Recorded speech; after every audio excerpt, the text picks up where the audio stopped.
Welcome to Every Album Ever with Mike and Alex, the podcast where we listen to every single album in the world, one artist at a time. That's usually a new discography per episode, except for EAE singles episodes like this one, where we cover something brand new that just came out, and usually because we're strapped for time. My name is Michael Mansour, and I'm joined by my trusty handy co-host, Alexander Volt. Say hello. Hello. And today, we'll be discussing the new album by Benjamin Booker entitled Lower. Now, this came last minute. We had a full episode planned for this week and had to postpone it. There's a big episode coming for the pod, and it's not going to come out for a couple months actually, but it came out of nowhere and I didn't have time. So, Alex, what the fuck? Give me something, please. Give me something to listen to quickly that we can do in one day. And you threw this at me. Yeah, well, if fans want it down the line, I also threw Matt Berry's new album at you as well, which I've heard amazing things about and kind of perused, and both of them sounded cool, worthwhile talking about. Mike said, which one is shorter? Benjamin Booker won by being about 6 minutes shorter. So here's the thing. I would have rather listened to the Matt Berry album because he rules. I am that strapped for time today, specifically today. Yeah. So yeah, this guy, I remember his debut album coming out like 10 years ago, which is like crazy because it feels like yesterday. And I loved it. It was a very like fun rockin' garage rock album. He has this cool gravelly voice, like a male Macy Gray, if you will. Male C. Gray. Male C. Gray. So I just thought he had a very like cool, unique style. I didn't love his second album, and then he just disappeared. I lazily tried to figure out why. Couldn't really figure anything out in the short amount of time I had. And then so I had this album on the list, and I wasn't sure what to expecting when someone is gone for as long as he was. And I'm happy to report he like completely reinvented himself. I see on this album he worked with one of my favorite producers, Kenny Segal, who's like worked with Billy Woods.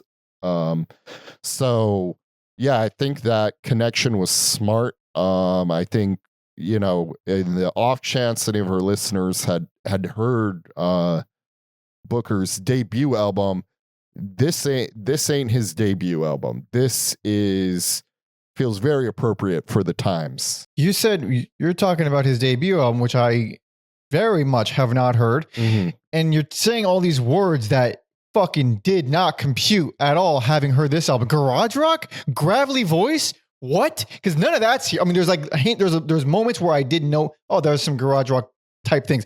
But overall, and especially the gravelly voice, this man has the most breathy, whispery, hushed voice on this whole album. He's like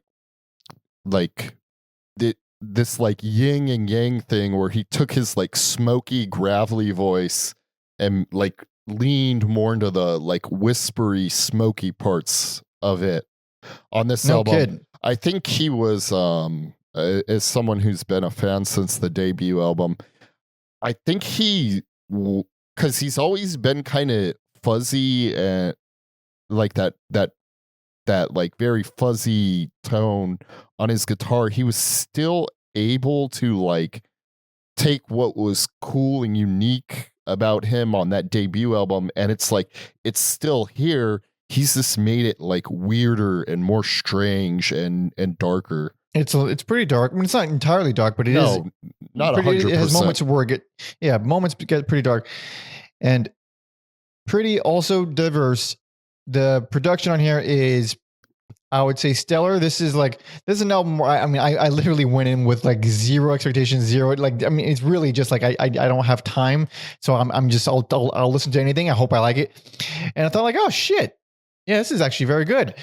I don't think it's perfect because I have problems with it, but it more or less they're very subjective problems because I mean, the production alone, I think, is like the biggest highlight. Yeah, Kenny Segal. Well, I don't know if he's like all production or just made like some of the songs, but he's great. That dark, grimy production that I like on Billy Wood's albums when he works with him is very much here.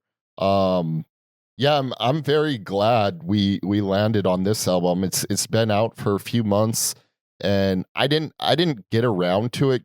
I think part of me was this kind of like, oh shit, I don't know what to expect. He's been gone for so long, and I really only liked the one album, so I didn't like it wasn't a high priority.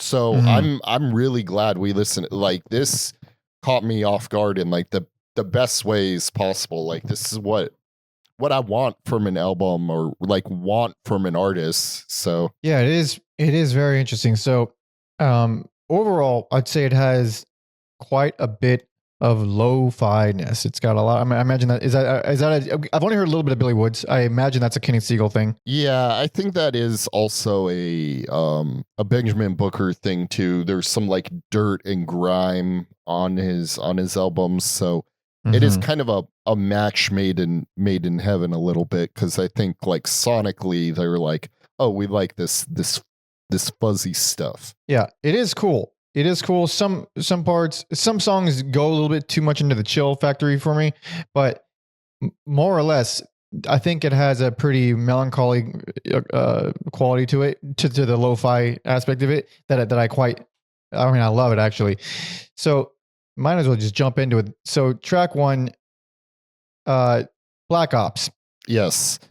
This was it's like this hip hop drum beat with very edgy, almost industrial riffs. And it like kind of escalates into noise rock. And then yeah, these very like dark lyrics, like you have a little dream, they shoot you in the head. And yeah, with those hip hop beats, I wasn't sure like, oh, is his guitar playing still going to be a factor in this? And so I thought it was nice at the end we get a little guitar solo. Yeah, and then for a lot of these songs, you get guitar textures thrown in there. You get they very, very dirty, very buzzy, very garagey. Yes. I mean, there's a lot of fuzz guitars in here too, which it really feels cool when you hear it thrown in a song that doesn't make any fucking sense for a garage rock guitar. What am I thinking of? Damn it. I can't find it. God damn it. I can't find it. Why do I write it down if I can't find it in my notes? This is why you shouldn't write so many notes. It's happened to me. Sometimes the double spacing the songs helps. That's a good, I found it. Show and Tell. There we go. Yes. There we go. Now, so that song, I would prefer to talk about that song in the context of the album, because I feel like it's more for it's like a pacer song. It feels a lot better following the song previous to it.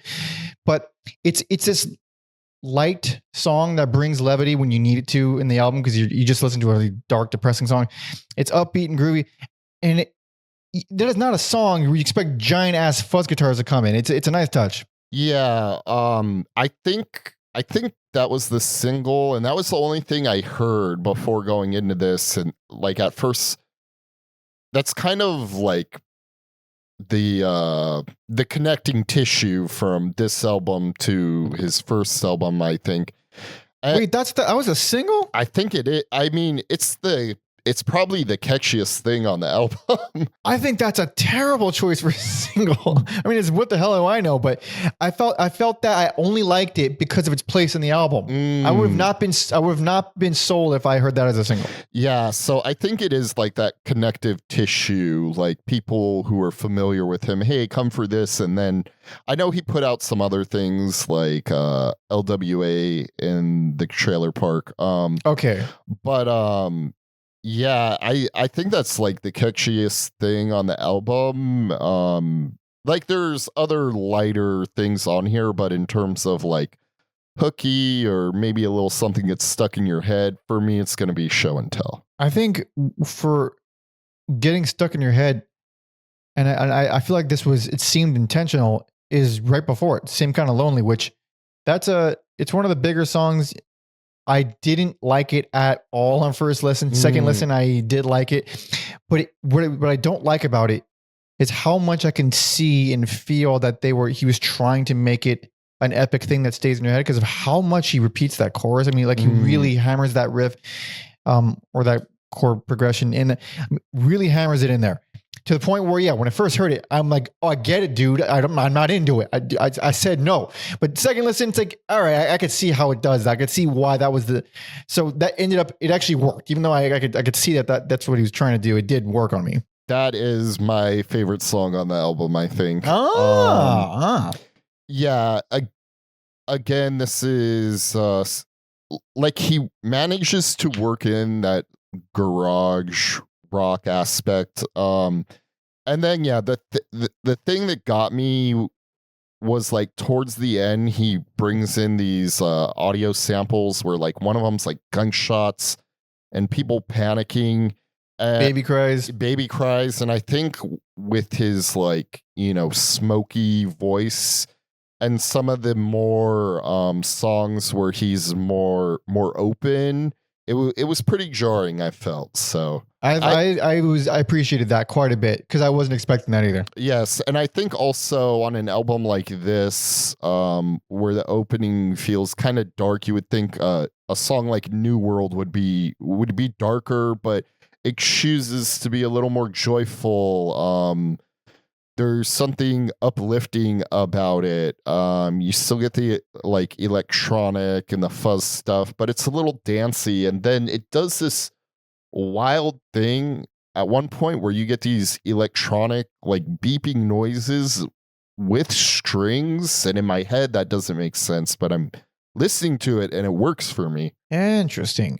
I didn't even note the strings on New World. I was so distracted by the 90s beat. I mean, what else do you call it? It's the 90s beat.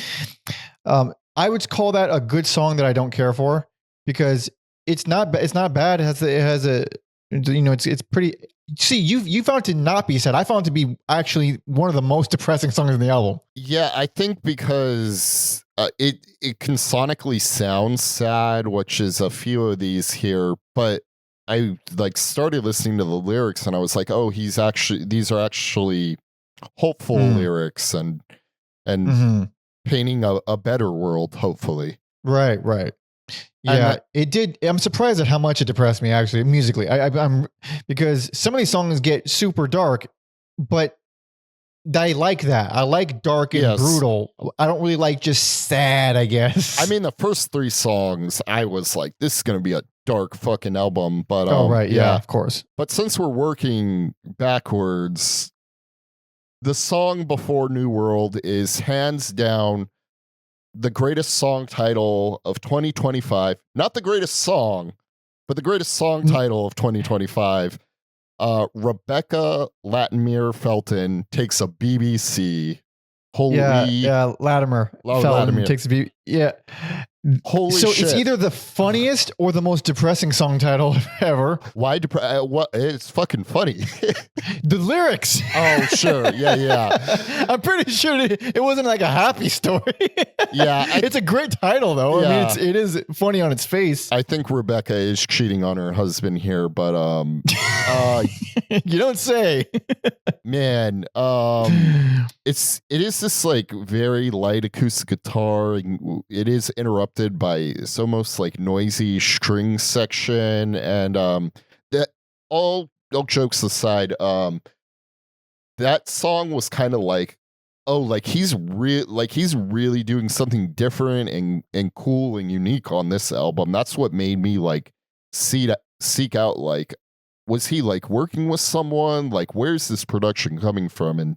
And discovering, oh, that's the Kenny Segal connection. That song is one of my favorites on the album. I think his use of strings is one of the coolest I've heard in a while because I think they're all cellos actually. I was looking at the liner notes on Discogs.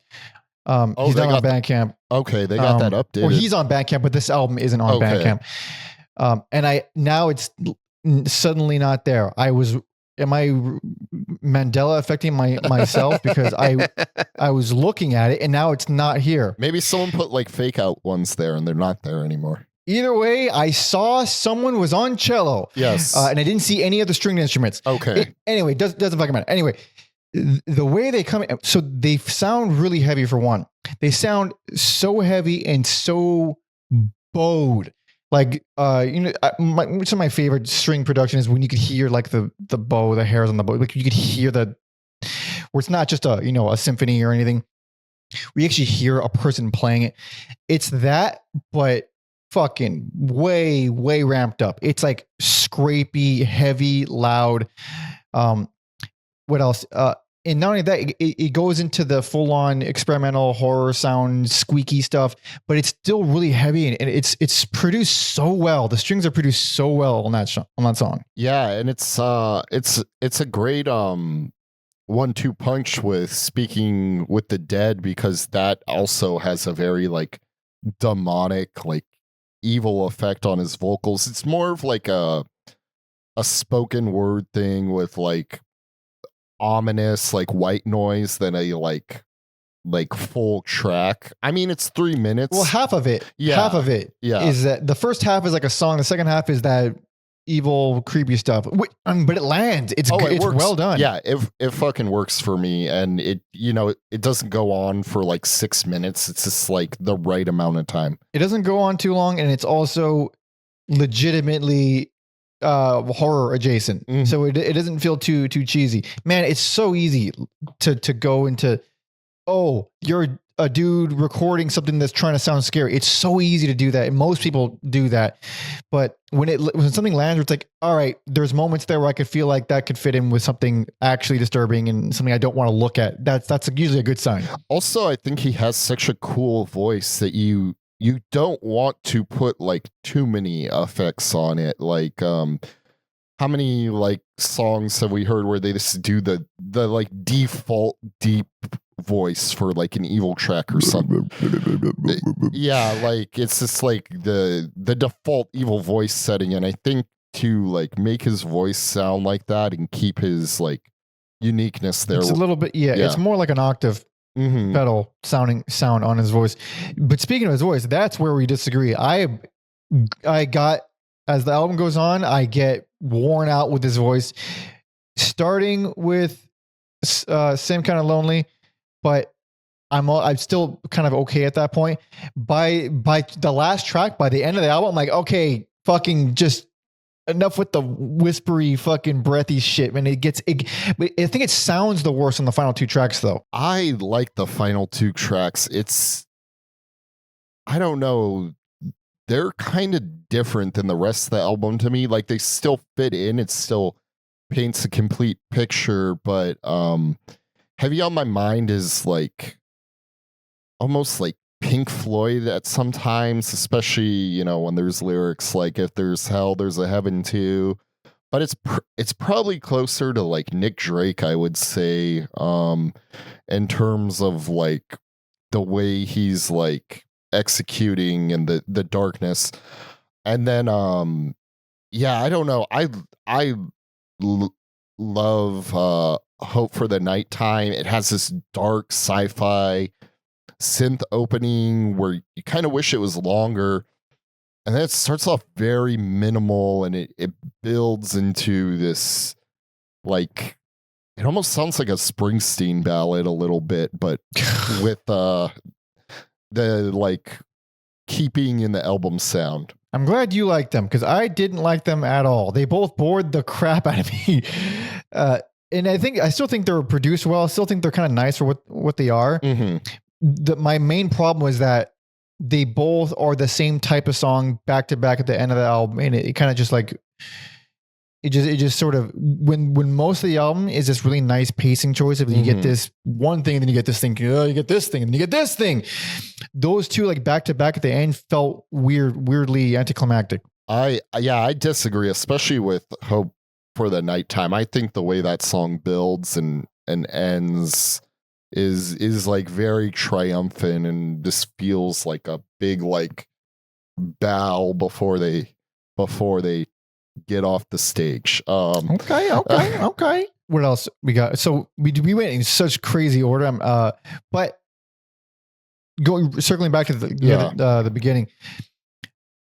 Favorite song on the album, probably going to be Pompeii Statues for me. Yeah, it's one of the most surreal on there, I think. And like the guitar has this like off time feel to it, and it's so interesting because I think on its face you wouldn't say this is a guitar album unless you know to listen to it, and then you're listening to it and you're like, man, this doing wild stuff on some of these songs. The guitar stuff there, I think you're probably referring to the really warped acoustic guitar. Yeah. It sounds like a sample. I imagine a sample that he recorded, but it sounds like it's used as a sample. I can't really tell, but it has sample qualities to it. And that coupled with these old ass sounding pianos create the most melancholy on the album. My opinion, probably the most melancholy moments on the whole album. But it also has this really driving, groovy beat with strong writing, strong progressions. So it just has everything. It has this weird fucked up aesthetic from the production standpoint. It has great movement and it's got great writing. It's just a home run. That's what you call it. Yeah. A slam dunk goal. Yeah, slam dunk goal. Those are all of them. Hoop. It's a hoop. I don't know the basket. It's a basket. Some sort of net. Yeah. Maybe a field goal. I don't. Yeah. How do you feel about those 40 ass synths in LWA in the trailer park? I love them, and they're almost. You love them, he says. They're almost like they're present in the beginning, and then they kind of just get put underneath it, which I thought was an interesting choice because I thought they were like kind of groovy and cool, but then like the song takes on this like there's this like anxiety inducing riff on there, and I don't know if it's piano or guitar because there's like effects on it. So yeah, I just thought it was like these cool like clash of things where like, oh, am I gonna get this groovy song, and it actually ends up being like this anxiety riff. Interesting. It brought you anxiety because I felt it to be so much lighter and happier compared to the opener. Any riff where to my ears feels like it's like escalating, it stops and then it goes back and then it like escalates. That's the best way I know how to describe it. There's probably a more, maybe, yeah, technical way to describe it, but to my ear, any song that has that like and then it kind of stops and then it does it again. Oh yeah, like the ascending kind of thing. Yeah, it will bring up anxious feelings to me. Oh, you must have played some game that had that sound and fucked you up as a kid. Maybe I don't know what it is, but after listening to like sludge metal, I've learned to like it. So like, I mean, it is like a compliment here. Yeah. Lonely Truck we haven't talked about is Slow Dance in a Gay Bar, which it's a good song. I don't love it. It's not my least favorite song on the album, but it was a letdown following Pompeii Statues. It's mad smooth. It's like the smoothest song on the album. Yeah, I don't know if it's like autobiographical or if he's writing songs about characters. I didn't want to like assume anything. But yeah, you a gay boy, Benjamin? But it's very sweet. He's being like very open, and it sounds like talking about like his first time exploring this part of himself. So I don't know if it's about himself or if he's one of those. If it's not about himself, it's probably about himself. Well, I don't know. There's also people who like write about characters like your favorite group, Steely Dan, Oh yeah, absolutely. Yeah. Idols of mine, actually. Yeah. Cousin Dupree isn't, the singer of Steely Dan, and you wouldn't want to hang out with Cousin Dupree, but Perhaps, yeah. So yeah, I think with the lyrics, and I don't know if it's actually a Rhodes piano, but it's like one of those. Oh yeah, I believe it is. If I'm not somehow fabricating that Discogs page, I did see Rhodes piano on it. I associate the Rhodes piano with D'Angelo. So, but yeah, it's more like that, the jazz, like a piano you would hear on like a jazz track. So, I don't think it's like technically as impressive as Pompey statues, but I think it's meant to be a little more bare bones and more focus on the lyrics. Like this man It's also it's also a lot softer. It's a lot lighter. It's very chill. It's very chill. And even though I'm not a huge fan of the breathy vocals, it fits the style of the song a lot more than some of the other songs probably. I don't want to admit it, but at a certain point I was kind of thinking about Sparkle Horse a little bit, but yeah, interesting. Yeah, so yeah, I went from like the show and tell, like, oh man, is Mike gonna like this? And then I thought about Sparkle Horse at one point, and I was like, oh, but then there were points where I'm like, no, there's shit here he can appreciate. There's a lot to appreciate here. I mean, it's too interesting. And that's the thing that we're getting a lot with just, I mean, there's a million gajillion artists and they all have home recordings setups and capabilities. Therefore, if you figure stuff out, you have fun and you come up with stuff you're just blending everything. I mean, yeah, you can't really, what the hell do you call this? You can't really call this anything. It's just, I mean, even I see people putting like hip hop as like a one of like the tags. It's like, no, it's not really, dude. Because he's not rapping anywhere. And then, like, lazily, you could call it alt rock, but I don't know. He's very lazily. Yeah. He's doing a lot of stuff here. And I think it's also cool for, like, Kenny Segal, who I have, like, oh, he only does the rap stuff. And, like, there's elements of hip hop here, sure, but I wouldn't like there's beats here and there, but I wouldn't call anything on here outright like, oh, that's like a hip hop, like straight hip hop track. So yeah, at most the reminder of anything hip hop would probably be just the occasional hip hop sounding drums. Yeah, like on the opener Black Ops. Yeah. And then other than that, on Discogs, it's listed as rock, funk, soul, psychedelic rock, noise rock. So, no, something like that. No, I don't. Yeah, I don't know. Who did we? It has more in common with Catherine Moore than like any of those genres. I guess. I mean, I see like you could pick parts of songs and throw one of those things on it. You can't really pick the whole song and throw that on there. Yeah, but. Yeah, it's an interesting album. It's a good album. It's got, honestly, it blends enough of like the modern, I mean, because it is a very modern album. You said it earlier. It's a very modern album. It's an album that wouldn't really make much sense a few years ago, but it makes complete sense now. Like it's good, but it's not, I don't feel like it's like, I haven't heard, so it's weird. I haven't heard anything like it, but I'm not shocked by it at all. Like it feels like, this would be made now. This is like you've listened to enough music where you could like almost like see it coming, but you didn't have like the forethought to like do it yourself. Yeah, it's not exactly. Yeah, I didn't actually envision the sounds, but like, I'm not surprised by this collection of sounds. It makes sense when you hear it. Yeah. It's these days it's getting more and more rare to hear something that's like, what the fuck was that? Like it's, eventually we might run out of those, but until then, it's still fun. It's still a good ass album. So check it out if you wish. I had a medium set bar. I wasn't exact, and I love it. I'm surprised by how much I liked because I just didn't have very high expectations. Mm-hmm. Yeah, so go in with medium to low expectations and you're going to have a great time. So check out the album Lower by Benjamin Booker. And yeah, that about does it for us. And yeah, if you enjoyed the episode, cool. Hello, stick around, subscribe, talk some shit in the comments, tell us we're idiots. You can follow me on all social media at Panda Monkey and Alex on Bluesky at Octatron3030. Don't forget to follow our history guy, Tom Osman, at Tom Osman Sounds on all social media.